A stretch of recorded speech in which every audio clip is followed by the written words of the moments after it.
San Francisco, un santo de ayer y de hoy. Un programa a cargo de Fray Juan Ignacio Muro, de la Orden de los Frailes Menores. Conozcamos juntos a un hombre que al no poseer nada propio, poseyó por completo a Dios. San Francisco, un santo de ayer y de hoy. Comenzamos. Salto de gozo en el Señor, danzo de júbilo en Él, por su gran amor y su fidelidad, cantando y danzando voy. ¿Qué tal? Bienvenidos a su programa Francisco, un santo de ayer y de hoy.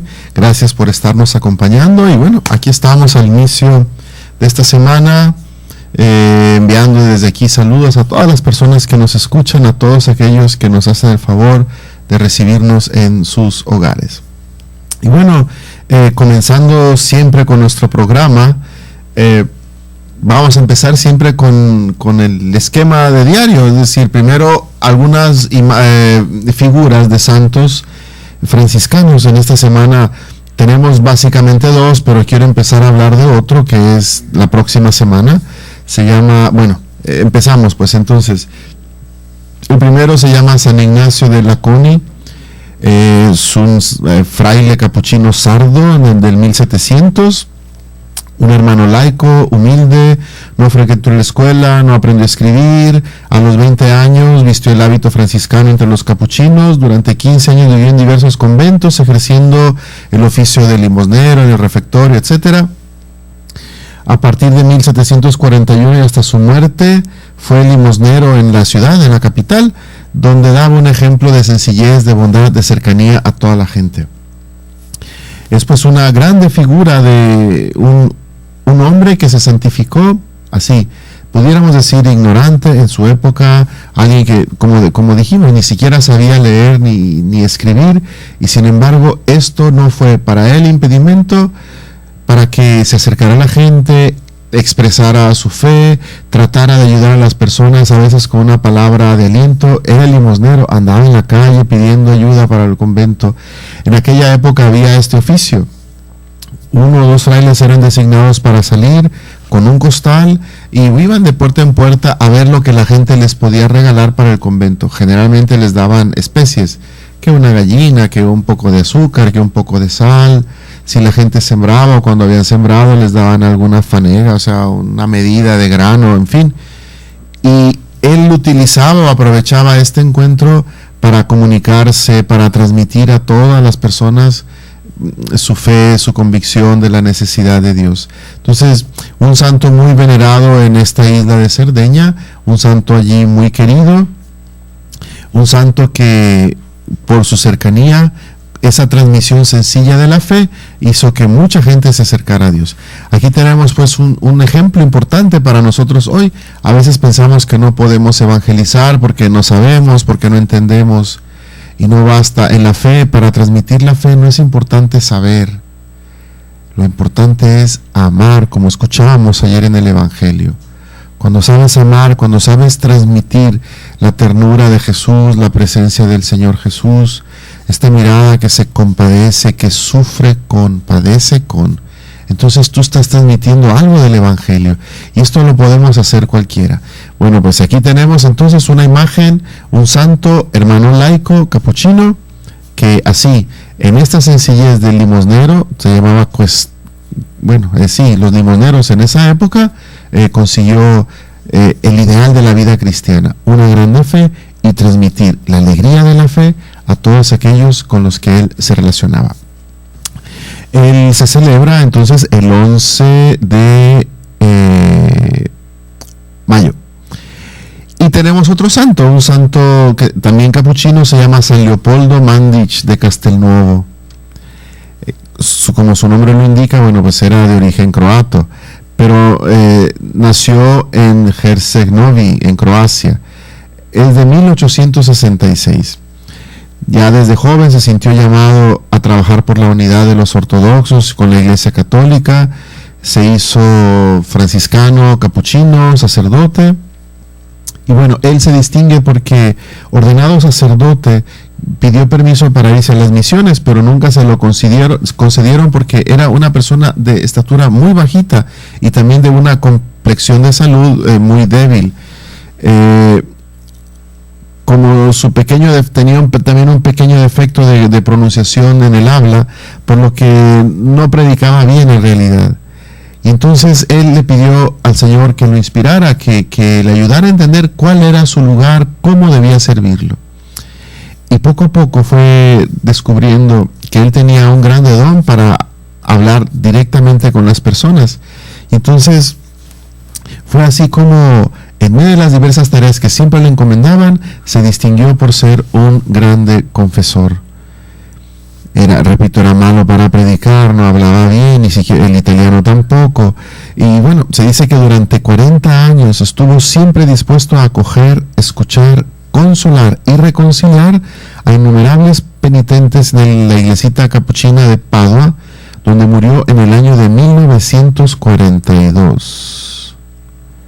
Juan Pablo II lo canonizó en 1983, justamente en el año en que fue el sínodo de los obispos sobre la reconciliación. A mí me tocó conocer el convento, el santuario, los restos, lo que queda ahí de memorias de San Leopoldo de Mandić, se le conoce. Y la verdad es de que es extraordinario lo que uno descubre cuando estudias o te cuentan su vida.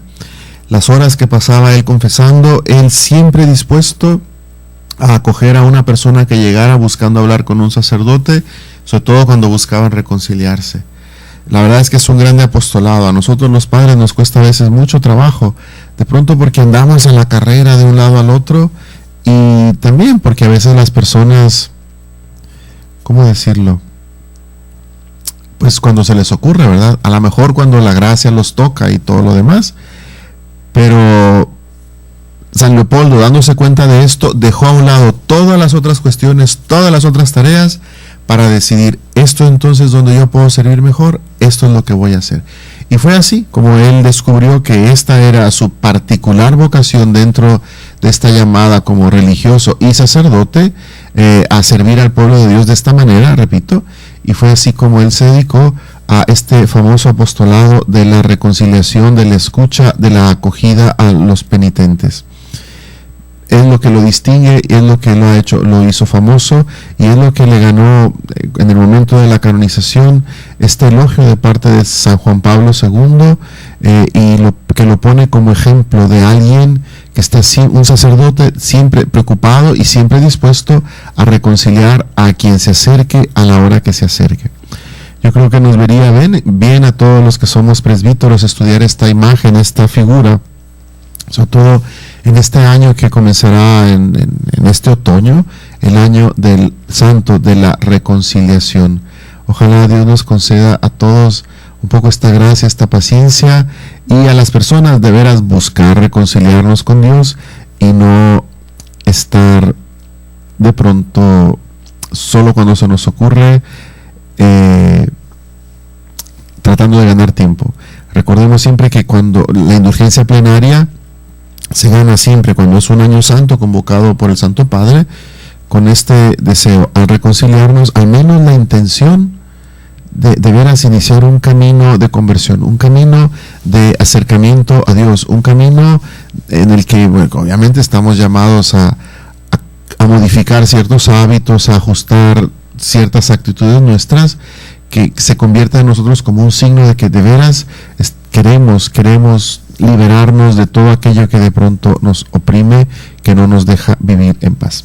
Y bueno, el tercer santo, al menos en España, en todo el mundo, y no solo, porque en Italia también es muy conocido, es un santo también hermano laico, que nace en mayo de 540 en Zaragoza, España, y muere un 17 de mayo de 1592 en Villarreal, Castellón. Hermano franciscano, laico, santo de la Iglesia Católica. Su nombre era Pascual Bailón, patrono de todas las obras, asociaciones y congresos eucarísticos en la Iglesia Católica. Nació de una familia muy pobre, él también era un muchacho sencillo, pastor en realidad, con una grande bondad interior. Hasta los 7 años permaneció en su pueblo natal, y después de esto los papás, por pobreza, por necesidad, lo mandan a vivir a la casa de un cierto señor Martín García, vecino del pueblo, que tenía terrenos y muchas ovejas. Entonces, a los 7 años los papás lo mandan a vivir con este señor para que Pascual se dedique, al menos aporte algo a la vida de la familia, trabajando como pastor. Se dice mucho que ya desde niño él aprende a leer y escribir de manera autodidacta. Tenía una grande sensibilidad por las cosas de Dios, y él desde pequeño dijo que él quería consagrarse a Dios, que quería ser religioso, pero obviamente con aquella situación de pobreza, de escasez, y luego él allá casi toda la semana remontado cuidando cabras en el monte, pues nadie le creía, pues al menos nadie le prestaba atención. Y con todo se dice que él, cada que bajaba al pueblo, a la ciudad, iba a misa, y si estaba el Santísimo expuesto, él se quedaba un momento en oración o visitando el Santísimo, y que después él se conseguía estampitas o imágenes de la cruz, y cuando estaba en el campo cuidando las ovejas, ahí ponía en un árbol la cruz o la imagen de la Virgen Santísima, y ahí él se dedicaba, se postraba a rezar el rosario, a estar un poco en meditación. Piensen que en aquella época era impensable que alguien pudiera tener un ejemplar de la Biblia. Entonces él, con rezos, con devociones, con actitudes de recogerse en la presencia de Dios, ante aquellas imagencitas que él ponía, estas estampitas que él ponía en los árboles, allí él empezó a cultivar esta vida, esta profundidad, esta relación profunda con Dios. Finalmente, hay un suceso, pero se los cuento enseguida, y esto va a marcar su ingreso al convento. No se vayan. Es feliz quien nada retiene para sí. Vamos a un corte y volvemos con más de San Francisco, un santo de ayer y de hoy.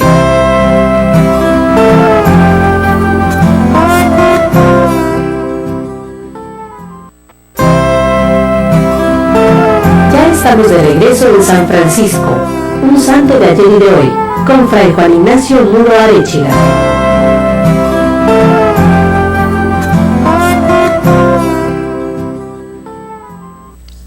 Estamos aquí de regreso, gracias por seguir escuchándonos. Y bueno, yo continúo contándoles brevemente esto de la historia de San Pascual Bailón. Y bueno, yo les estaba diciendo que bueno, pasó de pastor, que toda su infancia, a los 20 y tantos años, entonces, él, que había insistido siempre de pequeño que quería ser religioso, finalmente se decide cuando dice la historia, o no sé si será leyenda, etcétera, pero él lo llegó a contar, que estando en un campo encontró una ermita. Una ermita era una especie de ramada, o a veces era de piedra, donde estaba alguna imagen de la Virgen, un altar, y allí de pronto los devotos, bueno, podían estar un momento en oración. Entonces Pascual pasa por allí y con sus ovejas, y él se queda allí. Entra tan profundamente en oración que él dice que allí tuvo una visión y contempló a Jesús en la Eucaristía. Es decir, no había nadie, y él vio allí una custodia, Jesús y ángeles que cantaban, y él estaba ahí extasiado contemplando este misterio. Y entonces fue cuando él decidió definitivamente dejarlo todo y hacer lo que estuviera de su mano para consagrarse a Jesús y continuar esta devoción al misterio de la Eucaristía. Y fue así como entra franciscano. En 1564 toma el hábito del convento de San José. Era un convento, bueno, de una reforma muy restricta, muy radical de aquella época, conocida como los alcantarinos, por San Pedro de Alcántara. Entonces él viste el hábito allí y empezó a vivir su vida de franciscano, siempre también como era hermano laico, con oficios sencillos, la portería, pedir limosna y sobre todo la cocina. Se cuenta siempre, todos los que convivieron con él siempre se admiraban de que él mantenía siempre un espíritu sereno, tenía un carácter siempre muy jovial, y no importara el oficio que tuviera, él lo hacía con mucha dedicación, y al final del día pasaba mucho rato, a veces a solas o en la madrugada, ante Jesús, ante el sagrario, ante Jesús Eucaristía. De ahí seguramente, o bueno, él lo dirá después, que de ahí surge o nace en él esta fuerza para que de la oración, con Jesús Eucaristía, él sentía siempre la inspiración de tratar con caridad, con sencillez, con amabilidad, con alegría, incluso a cualquier persona que entrara en contacto con él. Entre los grandes milagros o los milagros que se dice que ya, en vida Dios le concedió, tiene que ver mucho con la caridad, que multiplicaba el pan para los pobres, algunos enfermos se curaban cuando él oraba por ellos, les imponía las manos o les decía: ten confianza, te vas a curar, mira, agarra este rosario, lo rezas, te encomiendas a la Virgen Santísima, y la gente sanaba, y ellos atribuían el milagro a haber estado en contacto con Pascual. También el don de la profecía, en fin, la tradición popular afirma que muchas veces orando él, o sea, estando en oración, experimentaba tanta alegría que se ponía a bailar, se ponía como a brincar, un poco en éxtasis. Lo veían que se movía, que etcétera. Estaba solo a veces en la iglesia. De ahí que algunos piensan que su nombre de bailón es porque bailaba, pero no, es su apellido, es un apellido de origen valenciano. Tuvo una vida en la que cultivó el profundo amor a Jesús Eucaristía, a la vida de oración y también a la escritura, porque se dice que primero él aprendió a leer así autodidactamente y luego utilizó los manuales de oración, los devocionarios, y allí él, con este afán, con esta inteligencia que Dios le había concedido, empezó a aprender a leer y a escribir. Al final de su vida escribió incluso 2 devocionarios, o sea, 2 libritos dos cuadernos en los que él copió o recordaba oraciones, las ponía por escrito, o meditaciones que eran para él mismo. Se sabe que también en su época algunos frailes le preguntaban algunas cosas, sobre todo en relación con teología o Sagrada Escritura, y Pascual tuvo el don de parte de Dios de comprender, intuir los misterios de la fe, gran conocimiento tuvo de la Sagrada Escritura, y era un hermano laico, es decir, alguien que, como hemos dicho, era pastor, pasó la mayor parte de su vida, su juventud, de los 7 a los 23 años, cuidando corderos, viviendo como un campesino, a veces en el monte, pasando ahí los días, y aún así, cuando decide entregar la vida a Dios como consagrado, lo hace con tal pasión que Dios le concede estos dones especiales. Y bueno, el caso es de que hay otro milagro, por decirlo así, que se cuenta de él. Hay que entender que estamos en la época del Concilio de Trento, y todo lo que tenía que ver con la adoración eucarística, con la devoción a Jesús en la Eucaristía, con ciertas características de aquella época, bueno, pues Pascual como que absorbe aquello y lo vive en plenitud. Entonces, su provincial lo manda a Roma a un envío. En aquella época no había WhatsApp, no había Facebook, no había nada. Había que mandar a la gente, o a veces pagar para que un correo con caballos llegara, y eso costaba. Entonces el provincial se le ocurre mandar a Pascual. Entonces él va a pie, y cuando va con otro hermano, cuando atraviesan el sur de Francia, se encuentran con varias comunidades, varios pueblos, donde estaba moviéndose muy fuerte la cuestión del protestantismo. Los hugonotes les llaman, era una especie de un cristianismo protestante que buscaba favorecer todo lo que fuera, en este caso, francés, y entonces rechazaba a cualquiera que no fuera francés, o tipo el Papa, el papado y otras, digámosle, prescripciones que ligaban, como hoy en día, a toda la iglesia con el romano pontífice. Y obviamente, una vez que se rompe o se salta uno este cerco, esta tranca de la doctrina ortodoxa, entonces empieza cada quien a decir: no, yo no creo en esto, y entonces se van haciendo su especie de iglesia, su especie de religión. Y esto le pasó a estos protestantes del sur de Francia, al grado de que ellos no creen en la Eucaristía, no creen en el misterio, el sacramento del sacerdocio, y atacan fuertemente al Papa, a los obispos, y abogan pues por una especie de religión o fe cristiana centrada solamente en pequeños clanes familiares, sin otra cosa que la escritura, y todo lo demás no existe, no cuenta para ellos, como a veces sucede en nuestros días. Entonces dice que cuando Pascual pasa cuando estos hermanos Pascual pasan por estos sitios, un día le toca escuchar a un predicador que entonces, como ahora, se para en la plaza y empieza pues a exponer su doctrina, invitando a la gente a rechazar al romano pontífice, a tumbar iglesias católicas. Esto de la Eucaristía es una idolatría, etcétera. Entonces Pascual primero escucha y después, así con tanta sencillez, con una sonrisa en los labios, se sube al estrado y empieza a decirles: oiga, no le hagan caso, este amigo no está bien. Y él, sin saber de dónde, empieza a explicar de tal manera el misterio de la Eucaristía que la gente entonces lo aplaude a él, lo sigue a él, provocando la furia de estos predicadores protestantes, que en medio del tumulto de la gente pues lo apedrean. La gente lo defiende y lo expulsan. Y esto se va suscitando en distintas comunidades a las que llegan, en distintos pueblos. Solo que estos protestantes se van por delante diciendo: ahí viene este fraile, vamos a ponerle una emboscada para matarlo. Efectivamente lo quisieron matar, pero por gracia de Dios había de pronto mucha gente que escuchaba su predicación, un hermano laico, y entonces no pudieron cumplir con este propósito de quitarle la vida.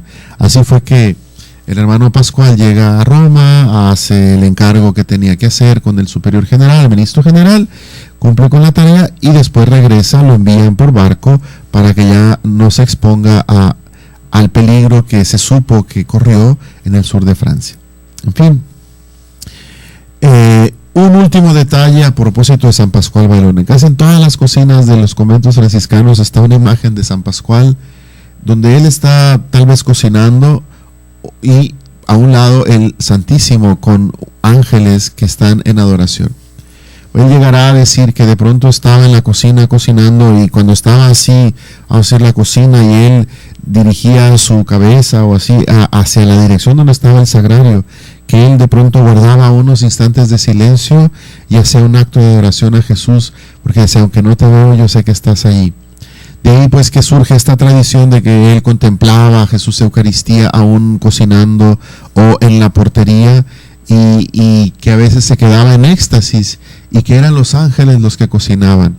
Bueno, pues yo no sé si esto era verdad. El caso es de que es una devoción, es una tradición bonita, simpática, que nos ayuda a todos a entender que haciendo lo que hagamos, cuando la mente está centrada, el corazón está centrado en Dios, en el amor de Dios, y lo hacemos por amor, parecerá que cocinamos como los ángeles, o que aseamos como los ángeles, o que trabajamos con la ayuda de los ángeles.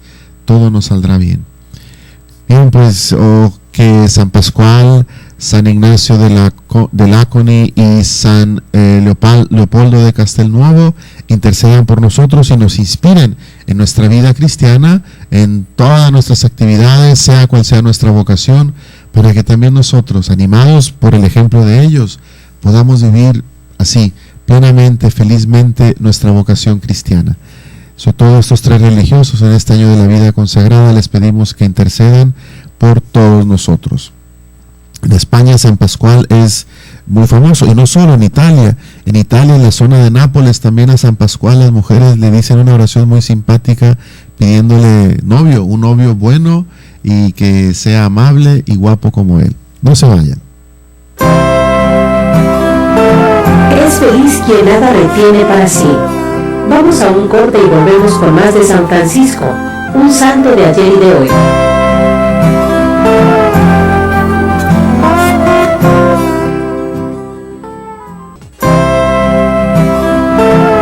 Estamos de regreso en San Francisco, un santo de ayer y de hoy, con Fray Juan Ignacio Muro Arechiga.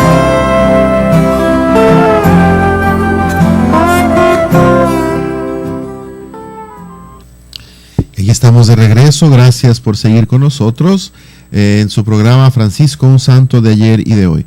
Y bueno, pues terminamos esta parte de los santos franciscanos de estos días. Y bueno, solo comentarles una noticia y pedirles también oraciones en estos días. Tuvimos por un lado la triste noticia de que 3 religiosas de las que hay aquí, hijas del Sagrado Corazón, de las que están aquí en la casa cuna, sufrieron un fatal accidente. Venían 4 hacia Tijuana. Una de las hermanas parece a celebrar 50 años de vida consagrada y la otra 25. Y bueno, eran 4, sufrieron un accidente adelante de Guaymas y 3 hermanas fallecieron. Podemos decir que entregaron su vida a Dios, estaban en lo que tenían que hacer y nunca estamos libres de poder a veces sufrir percances de este tipo. Es cuando entonces nuestra fe nos dice, hay que tratar de vivir de la mejor manera cada momento para que cuando Dios nos llame, pues estemos de una u otra manera preparados. Pues esta es una noticia triste. Y otra noticia que para nosotros los franciscanos es esperanzadora o nos llena de ánimo, es que ayer empezó el capítulo general 2015, capítulo general electivo de nuestra orden, justamente en Asís, en la Porciúncula. Ayer fue la misa de inauguración. Hoy iniciaron ya los trabajos de aprobaciones del reglamento del capítulo, haciendo los grupos de estudio, de trabajo. En fin, ya se reunieron los provinciales por conferencias, empezando a ir desahogando poco a poco esta agenda de este capítulo general, que nosotros dura un mes prácticamente. Dura un mes en el que van a estar trabajando intensamente, reflexionando sobre la situación de la orden, del estatus. O sea, se hace un balance de la situación de la orden en todos los aspectos, numérico, financiero, en fin. Después son propuestas que traerá el ministro general o los provinciales de las distintas conferencias. Conferencia nosotros le llamamos a grupos de provinciales divididos por provincias cercanas. Por ejemplo, aquí en México, la conferencia nuestra se llama de Santa María de Guadalupe y abarca las 5 provincias de México, la de Centroamérica y el Caribe. Somos 7 entidades. Y hay otras. En Sudamérica existen el Cono Sur, y que es Chile, Argentina, Paraguay, Uruguay, etcétera, etcétera. La bolivariana, que abarca los otros países, que es Bolivia, Ecuador, Perú, Colombia, etcétera.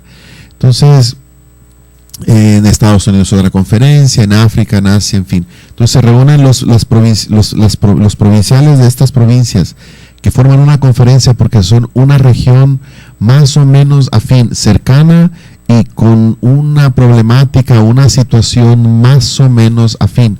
Y bueno, siempre el capítulo general es una cuestión de reuniones y reuniones y reuniones. Obviamente, pues hay momentos en la mañana de Eucaristía, algunas son en común con diferentes lenguas internacionales, sobre todo las lenguas oficiales de la orden, pero ya generalmente entre semana, los días ordinarios se reúnen por grupos lingüísticos, que en español, que en italiano, que en inglés, que en alemán, que en fin. Es interesante. Pero a los que nos ha tocado vivir un capítulo general, les digo, es cansado.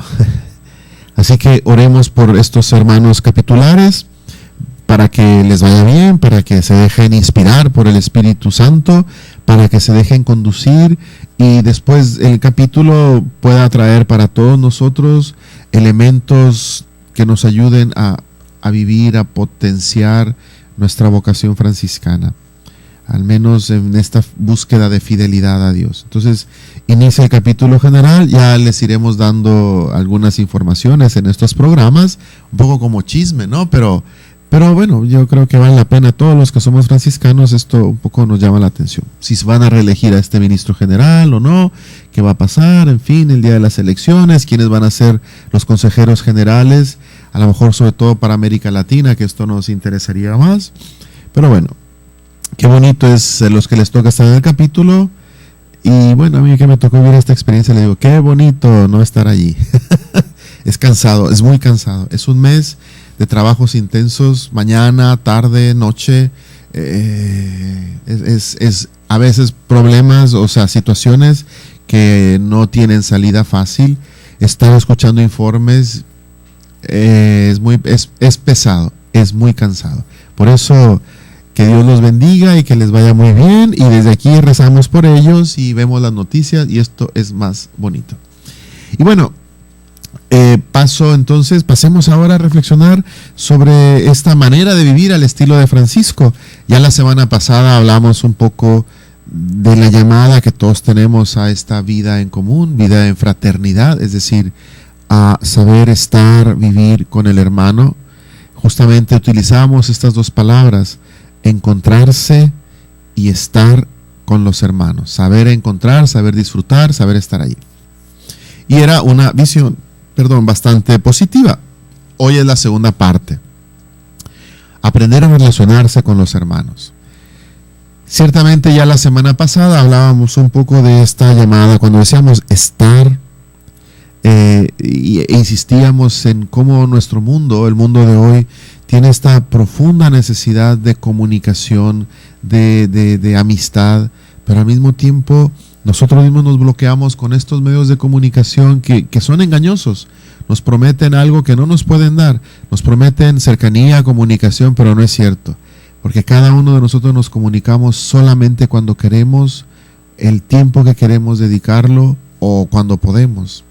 En cambio, cuando estás delante de la otra persona, estar, con lo que se dice estar, o sea, te relacionas verdaderamente, tienes que crecer en esta capacidad de ser generoso, de ser generosa, para estar en el momento, sin poner lo que tú estás pensando, lo que estás interpretando de lo que la otra persona dice o hace, sino tratando de crecer, justamente lo veremos en estos momentos, tratar de crecer en esta apertura para, en lugar de tú poner el filtro de tus prejuicios, de lo que tú piensas que te está diciendo, te des cuenta o trates de entender de veras qué es lo que la otra persona te quiere decir.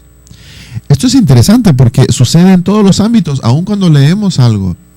Todo escrito, toda lectura, todo medio, todo elemento, instrumento de comunicación requiere de parte de cada uno de nosotros que hagamos siempre un doble ejercicio. En la escritura se llamaría la exégesis y la hermenéutica. Y no solo, o sea, todo lo que es escrito. Exégesis, ¿qué está diciendo? ¿Qué dice el texto? ¿Qué dice la persona tal cual?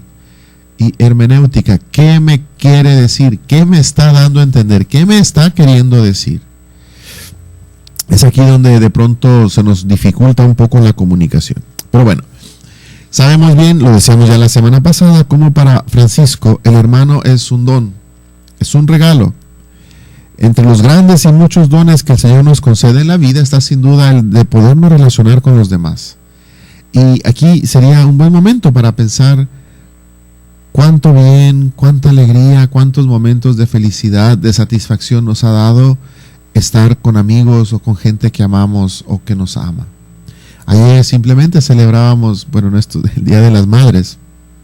Y cuando uno reflexiona en el papel, la función, la misión tan grande que tiene una mamá, uno no alcanza a valorar la grandeza de este servicio. Y yo les decía a las mamás, a veces ni siquiera a ellas, y por eso les decía, mamás, no busquen hacerlo solas, encomiéndense a Dios, déjenle también a Dios que haga su parte en sus familias.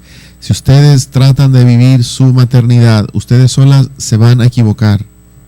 Tienen que aprender, yo sé, con toda esta generosidad que ya viven, a saber permitirle a Dios hacer su función, a entrar también y formar parte de este proyecto que es un hijo o una familia. Entonces, la relación con nuestra familia, con los amigos o compañeros de estudio, con los amigos que queremos, a veces con compañeros del club o del grupo al que pertenecemos, o los que somos religiosos de nuestra fraternidad, también hemos tenido momentos importantes. Podemos llegar a la conclusión de que somos el fruto de las diversas relaciones que hemos tenido. Somos el fruto de este intercambio que se ha dado entre cada uno de nosotros y estas personas que amamos, o incluso las personas que de una u otra manera nos hacen o nos han hecho sufrir. Son las relaciones lo que nos ha hecho un poco lo que nosotros somos. De ahí que es importante que aunque de pronto también hemos tenido relaciones frustrantes, que no nos hemos sabido comunicar, etcétera, que descubramos que también allí hemos aprendido o podemos seguir aprendiendo y estamos llamados a seguirnos relacionando para seguir aprendiendo, creciendo nosotros como personas. Es cierto que para muchos de nosotros los consagrados tenemos también que confesar que la vida en fraternidad o la vida en relación también es una cruz. No siempre todo es vida y dulzura. No todo es color de rosa. Hay a quienes les ha tocado sufrir más que gozar a veces en estas relaciones, incluso en la familia. Y sin embargo nosotros también, decía, con el sufrimiento vamos creciendo. De ahí que hay que saber, hay relaciones que hieren y van dejando cicatrices en nuestra vida, pero estas cicatrices se pueden convertir en experiencia, en madurez, en plenitud. Cuando tú aprendes a descubrir que tu felicidad no depende de lo que otro piense o opine, empiezas a crecer. No se vayan.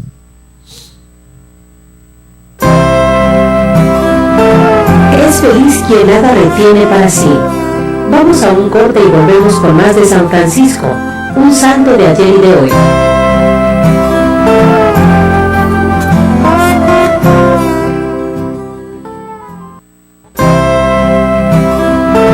Ya estamos de regreso en San Francisco, un santo de ayer y de hoy, con Fray Juan Ignacio Muro Arechiga.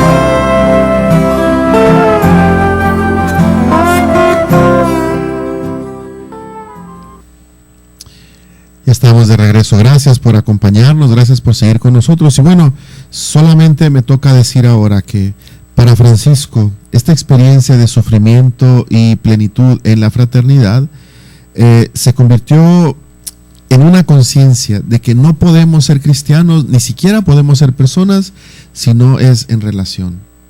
De ahí que para todo cristiano, pero en este caso también para todo franciscano, el otro, la fraternidad, la comunidad, la familia, esposo, esposa, hermanos, el grupo en el que compartimos, se convierte en este grande reto, en esta grande llamada a buscar siempre lo positivo y a descubrir que aunque a veces uno sufre, es solamente allí, en la relación, donde crecemos como personas. No podemos ser de veras verdaderos cristianos sin calibrar lo que somos capaces de confiar, de creer, de asumir en la relación con el otro.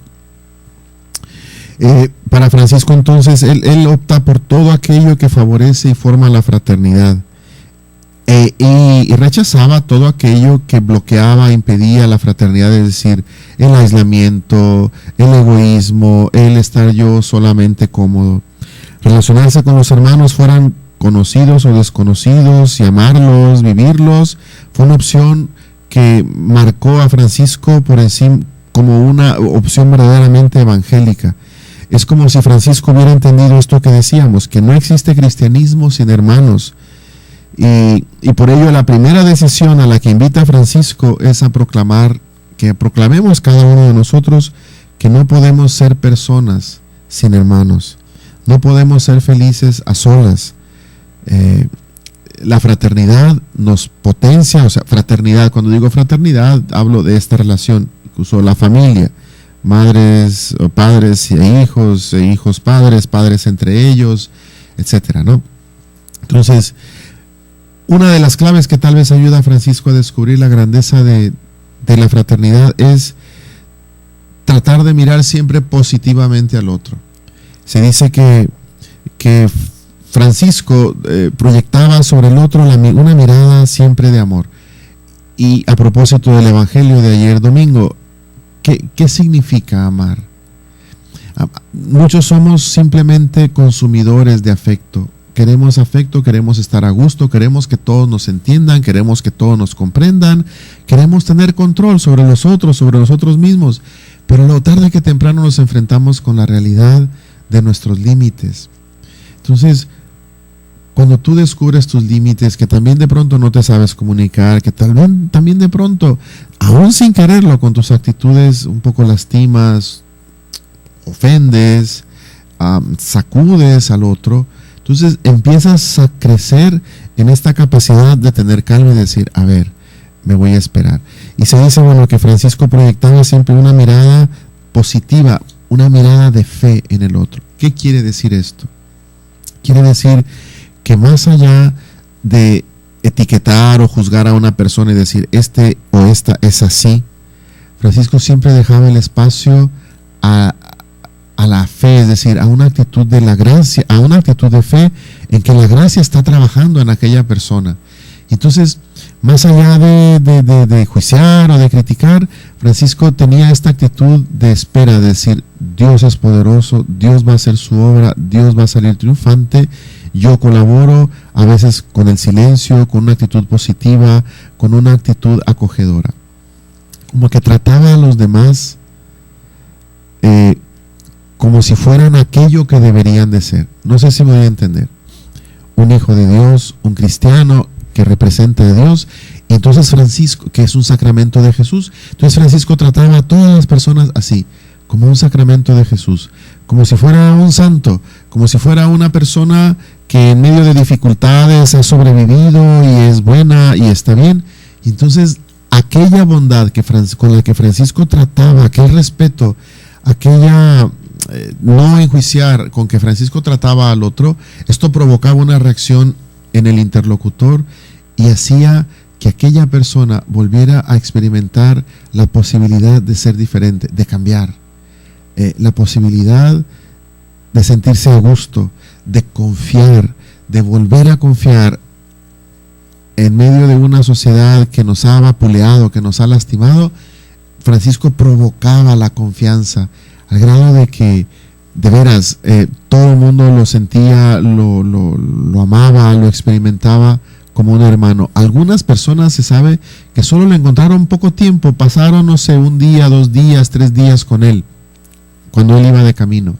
Pero esto fue suficiente para marcarlos de por vida y para que la inspiración que Francisco les daba con esta actitud de respeto, de veneración, de acogida, de alegría, alegrarse como si hubiera encontrado a una persona, un personaje muy famoso, esto provocaba en aquellas personas este cambio. Y obviamente, seguramente Francisco intercedía por ellos, y cuando estas personas bajaban la guardia de manera positiva entonces y se dejaban tocar por la gracia de Dios, definitivamente algo dentro de ellos se movía y ellos empezaban a cambiar. Entonces, Francisco siempre inspira confianza. Y una confianza que nace, repito, de este no juzgar al otro, de este saber convivir y saber tener paciencia. Para nosotros los franciscanos, ya hace como 1 año, no sé cuándo empezamos estas transmisiones, hablábamos de una carta que Francisco le escribe a un ministro provincial, que para nosotros es como una muestra de una radicalidad evangélica en torno a la capacidad de perdonar y de acoger al otro. Entonces, este provincial le escribe a Francisco, no sabemos qué le escribe, pero por lo que Francisco le responde, se sabe que entonces que este provincial estaba harto de los hermanos, estaba cansado, no quería saber más. Y le pide permiso a Francisco para irse mejor a un eremitorio, pobre de alguien. Entonces, Francisco le responde diciendo, no te vayas. En este momento que tienes la responsabilidad de los hermanos, esto es lo que es la voluntad de Dios y esto es lo que tú tienes que hacer. Y tienes que aprender a perdonarlos y tienes que permitir que ellos te traten como son. Es más, dice, si quieres de veras agradar a Dios, ni siquiera quieras que cambien. Wow. Cualquiera de nosotros pudiéramos pensar, pues, una persona que se comporta mal o lo que sea, ¿cómo no voy a querer que cambie para bien? Lo que sucede es que Francisco desenmascara este misterio nuestro, que cuando decimos te lo digo por tu bien, en realidad somos nosotros los que queremos ver a aquella persona a lo mejor como nosotros pensamos que debe ser. Entonces, este profundo respeto por el misterio de la persona que Francisco transmite se convierte en una grande tarea para nosotros. En esta misma carta llega a decir, y siempre que venga el hermano a ti, que no se vaya sin haber descubierto en tu mirada que lo perdonaste. Y si te pide que lo perdones todas las veces, tú lo vas a perdonar todas las veces. Es más, y si no te pide que lo perdones, tú pregúntale si quiere que tú lo perdones. Francisco, ciertamente esta carta es como un ideal. De pronto Francisco en algunos momentos también él se mostró duro, difícil, pero a lo largo de su vida se descubre cómo de veras Francisco practicó este profundo respeto, una profunda veneración por la persona del otro y por el misterio de la vida de Dios en el otro. Como que en Francisco existía esta clara conciencia de que dentro de cada corazón, dentro de cada mente, está el Espíritu Santo trabajando. Y a veces la persona no es como yo quiero que sea, pero es porque no me tiene que dar gusto a mí, le tiene que dar gusto a Dios. Él tiene que seguir su proceso, él o ella tiene que seguir su proceso. Y yo no soy quien para decir si ha avanzado o no ha avanzado. Yo no soy quien para decir, yo no te entiendo, esto a mí no me gustó. ¿Tú quién eres? Como que Francisco nos detiene y nos pone en nuestro lugar. Y entonces en la relación nos enseña siempre a tener este profundo respeto por la persona, a tener esta profunda actitud de fe, sabiendo que Dios está funcionando dentro de cada corazón y a no sufrir, o sea, a yo hacerme cargo de lo que a mí me sucede, de lo que yo pienso o siento, y no decir que el otro me hizo, me hace, o cada uno se hace cargo de lo que tiene, de lo que tiene por dentro y aquello con lo que tenemos que luchar. Y entonces así aprendemos, crecemos y de veras aprendemos a disfrutar como Francisco lo hizo, la relación con los demás, sin sentirse lastimado, sin sentirse herido, incluso disfrutando a veces actitudes o gestos o palabras que a mí no se me ocurrirían, que a él no se le ocurrirían y que a otro por su personalidad o por su historia sí se le ocurrían. Con tanta sencillez, con tanta ternura, aprender a ser hermanos con tanto respeto, esto nos ayudará a crecer de veras como cristianos y realizaremos el mandamiento de Jesús. Este es mi mandamiento, ámense los unos a los otros. Gracias por escucharnos. Y yo termino este programa, esta transmisión, invitándolos encarecidamente a esta famosa charreada que celebraremos el 31 de mayo. Ya están los boletos a la venta, menores de 12 años gratis. 3 equipos compitiendo, Lienzo Charro del Noroeste, 31 de mayo, 12 del día. Gracias por estar con nosotros. Esto fue todo en el programa San Francisco, un santo de ayer y de hoy.